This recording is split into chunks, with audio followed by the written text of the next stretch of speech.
At the end of episode 1, we were about to visit the Alice Springs Desert Park. We are just making our way to the entry. Earlier that day, we flew from Sydney to Alice to meet up with my daughter and her family. The Desert Park opened in 1997. It covers 1,300 hectares at the base of the West MacDonald Ranges and is only about a 10-minute drive west of Alice Springs. It's a great place to get a feel for the central desert environment, showcasing the plants, birds and animals of the region. So what's going on here? I'm riding a snake. Snake is very slippery though. Wah! Careful it doesn't bite you. It's just a fake one. You sure? Yeah, it's just a fake. Yeah, I think it's a fake one. What's this? You're going to do like A, B, C, D. You're going that way? Yeah, so you got a map. You want one map? Well, give me one, yeah. Andy, do you remember when we learned about this lizard here? What's the big bump on the top of his head? I don't know. Oh, yeah, that's his Well, second when a head. predator comes, That's where he bumped into the counter. that can come off when a predator comes, and it can. And then Is the this a predator spiny? eats the Is it a bump, spiny devil? And it runs away.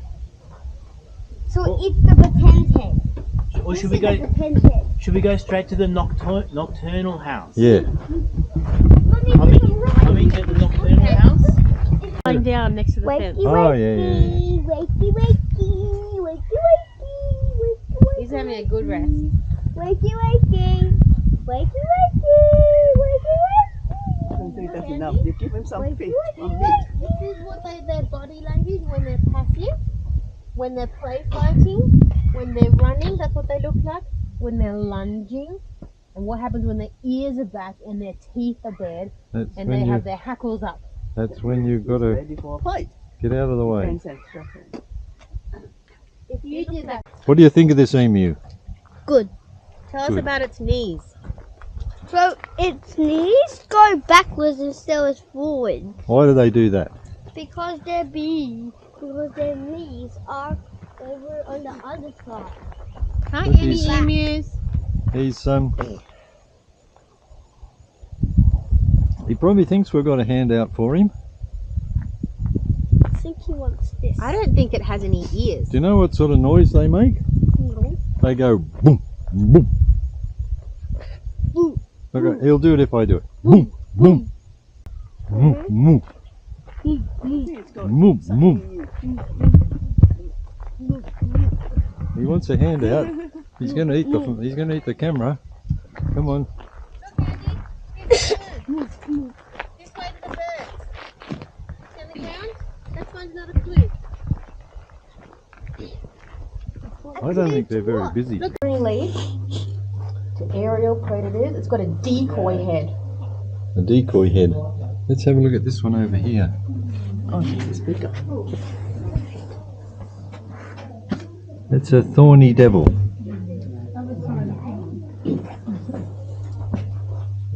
They're pretty active walking around, aren't they? Here he comes. Andy will tell you that when a bird comes, his tail. What did you say about the birds come, Andy? Oh, another one in the back. Oh yeah, there's 3 in there.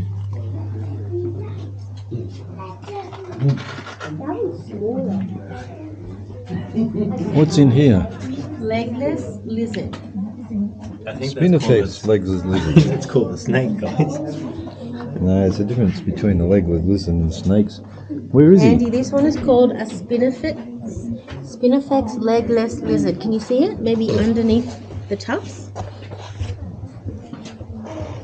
I can't spot him. It says be quiet and don't tap on the glass because that's how you see them. They'll hide if you tap on the glass. Oh yeah. Yeah, I think one in the glass and one in the ground. It's a desert skink. And where is it? Oh, I found that one. That's not it in the branch. That's a dinner. That's that one. That's his dinner. Blistered Where's high the animal? morph Where's the dinner? in the tree there. I found the one in Where's this. the desert skink in? I found the one in there. See if you can find that one. What is it? It's a Grass dragon. grass dragon, so it's probably sitting in the grass. Oh yeah, there he is at the back. Where's the desert skink?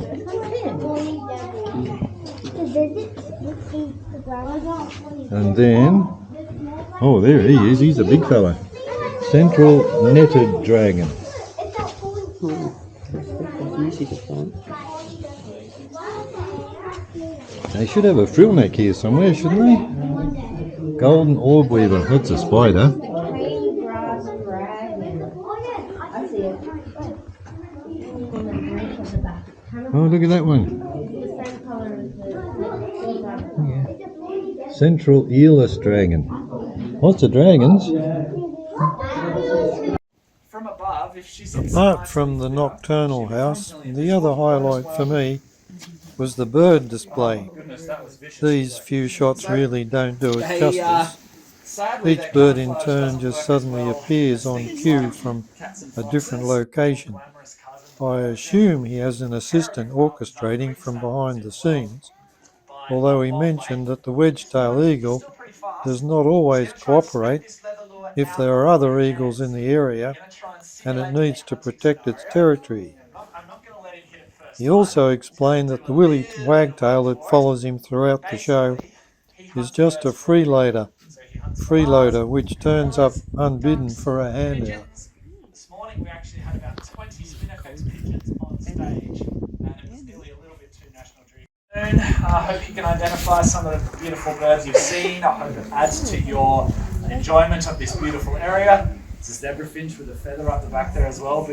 Eagles, emu eggs before. They know there's something big and delicious in there, and they get annoyed, and they talon it a lot, but they can't get in. And she instinctively knows how to throw rocks at eggs. It was the easiest job as bird trainers we ever had. When she was 4 months old, we gave her a rock, we gave her an egg, something twinged in her brain, and she knew instinctively what to do.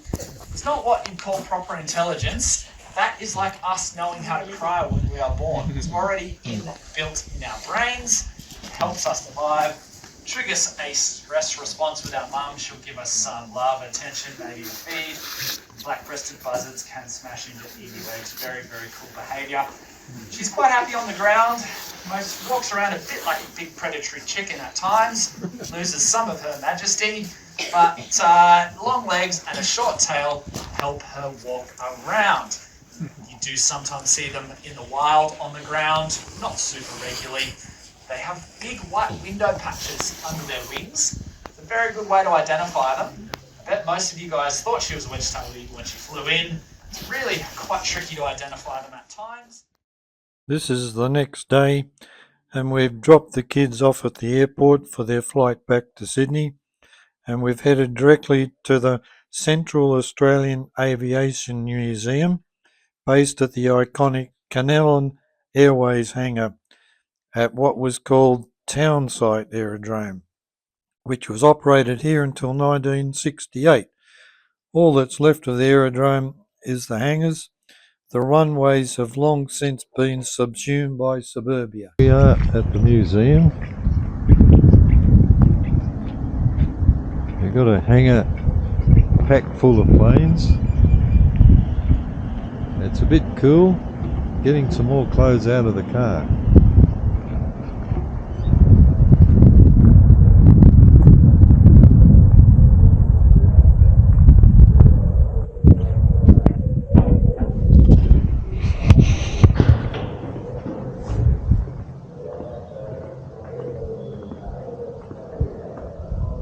Blue streak.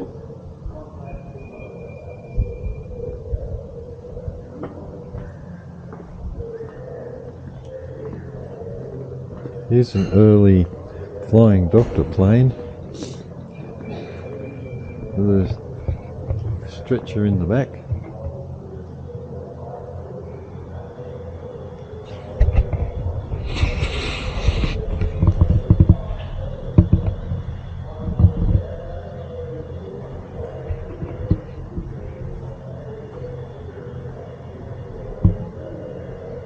Model of the Southern Cross.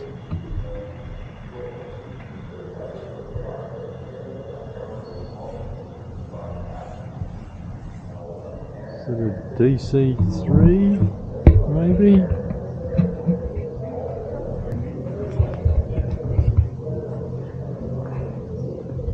We're here on Sunday, and there's one other couple having a look around at the moment, otherwise the place is deserted.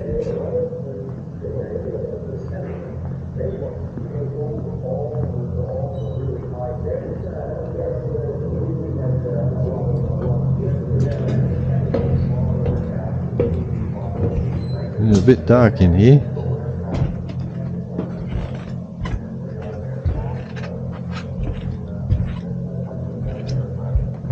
(1942), it is a DC-3. United States Army Air Force, Royal Australian Air Force.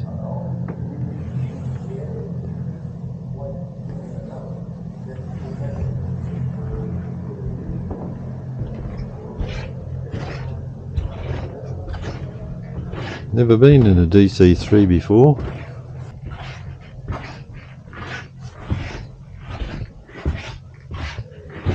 It's my boots squelching on the rubber floor.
Fabric cupboard.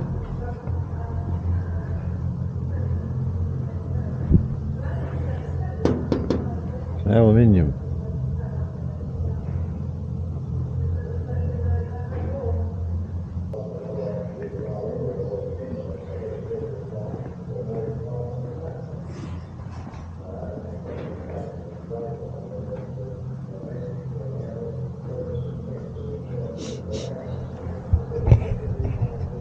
Watching it. Oh, okay. That was in the days when you could get away with things Doing like that. things like that, yeah. Yeah, but these days you... So there was never a runway here, I yeah, presume? the road out there Oh. was the runway, Memorial Avenue. That was the runway. There was also another runway running along the mountain range. There is a photo So how long ago was that? somewhere. This airport closed in 68. 68. Yeah, 68 they moved out To the new place. The new place. Yeah, actually, they moved out to the old place, which is next to the new place, and I think that the new one was built in about 90, I think, 1990. Right. It's very big and very flash, and It's nice. when there's a plane in, there's... We flew in yesterday. Yeah, when there's a plane in, there's lots of people. When there's no planes, there's you and a dog, which is most of the time. The planes come in early in the morning, lunchtime, and 6 o'clock. Oh, look at that. It's all wrecked. So this is the second hangar. Oh, it's been bashed a bit, I think. It's a radial engine. Beechcraft D185.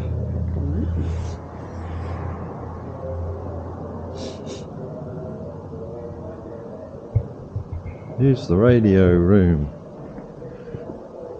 This used to be an airport which was closed many years ago, and the road out the front was where the runway was.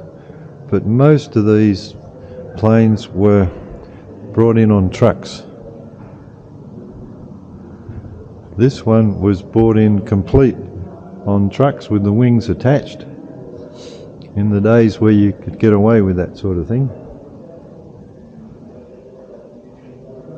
Whack it. This is the Whack it.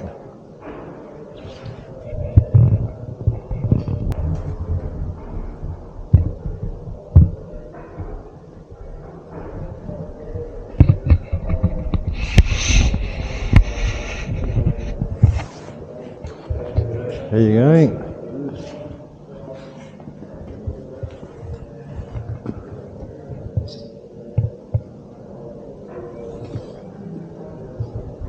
This is the original route map for the Canellan airline, which was based in Alice Springs and later became Conair, and based in Alice Springs and extended west to Halls Creek and Wynnum, Kununurra, and then up to Darwin.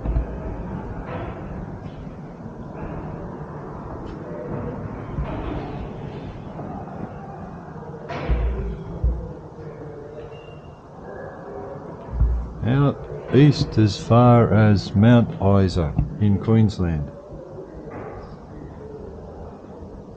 So it covered the Northern Territory,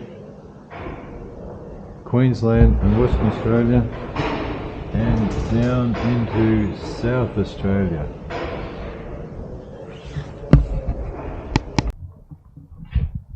Oh, there's a balloon basket.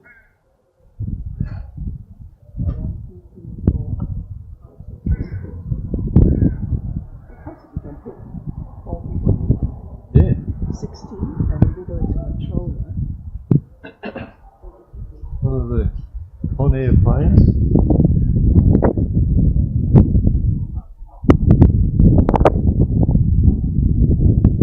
The windows blow out.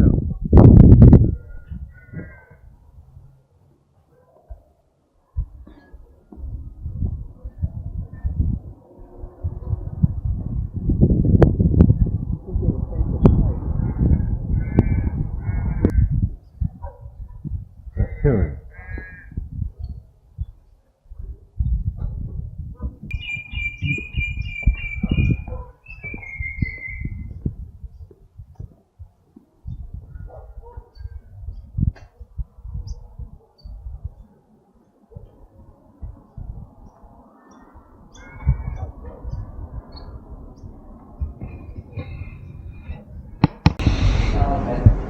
This is the remains of the Kookaburra, which looked like that, and it crashed in 1929 when they went to search for Kingsford, Smith and Ulm, who were flying across Australia, and they made an emergency landing. Kingsford Smith was found after 2 weeks, but Anderson and Hitchcock died in the crash. This is the engine from the plane that was found after being in the desert for 51 years. We left the Air Museum and made the 5-minute drive to Anzac Hill. Arrive at your destination. We're just visiting Anzac Hill Lookout War Memorial.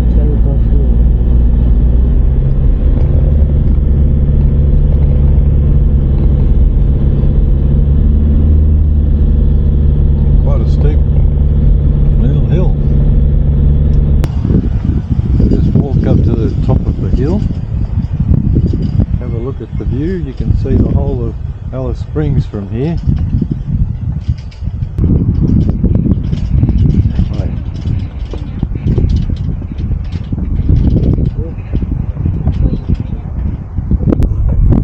The Indian Pacific, lady. See the train over there? I presume that's what it is.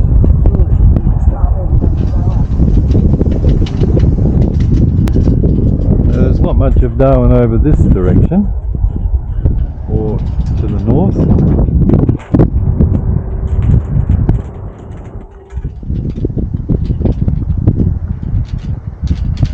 The War Memorial at the top was unveiled on Anzac Day 1934. The viewing area provides a panoramic view of Alice Springs. The memorial is surrounded by information panels detailing Australia's involvement in all the military campaigns from World War I to the present day. In the middle distance, I noticed the Garn, the luxury passenger train which travels between Darwin and Adelaide. The West Macdonald Ranges are in the background. There's a freight train just arriving. The Garn might have been waiting for that to come through because it's a single track. So they need to wait for that freight train to clear the track before they can continue the journey south. I guess we've run out of time on this episode, and we didn't make it to the Flying Doctor or the School of the Air. But that's coming up next in episode 3, as well as a trip to buy fireworks to celebrate Territory Day, which is the one day of the year when it's legal to do so. Please leave a comment if you feel this episode is too slow moving, or indeed if you'd like more detail. So until next time, that's it.